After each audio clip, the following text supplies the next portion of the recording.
And again, it wasn't just about the material of the test. It wasn't just about the way the test worked. It was about how we were going to support that experience.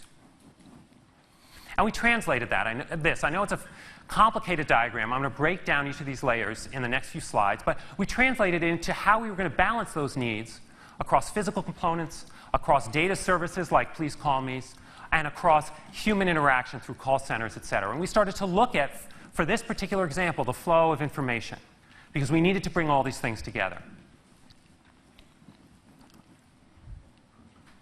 And so here's the starting point of the experience. We wanted to create a product that looked simple, that had a positive feeling, that gave an immediate message of support and optimism, and something that you could easily see, that you could carry with you, slip in your pocket. It would be something you could easily take out and use when you were ready. Already, we wanted to make sure that there was a call to action, that there was supporting information right on the surface. So in this case, for example, you've got a number, and you send a Please Call Me to that number. It'll deliver a 60-second voicemail into your inbox that gives you an expression of pride from someone in the local community, somebody who's a figure within South Africa, explaining why this is so important. So voicemail is a very powerful channel that is so underutilized. We have a semi-literate population. We have 60 seconds of audio that they can access freely.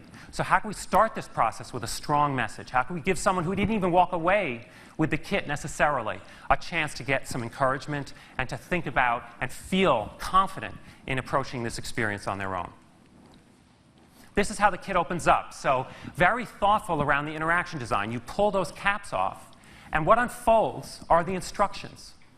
And really, all the kit contains are those instructions, the end caps, which are reused, and a simple off-the-shelf piece of testing technology. So this is a self-test kit, a saliva-based kit, not expensive.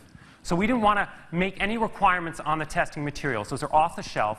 We created a simple package design. It reveals itself when you open it up. Every part's reused, and you have a simple set of instructions to follow.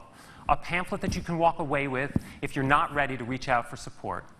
And everything else should be very simple and easy to interact with.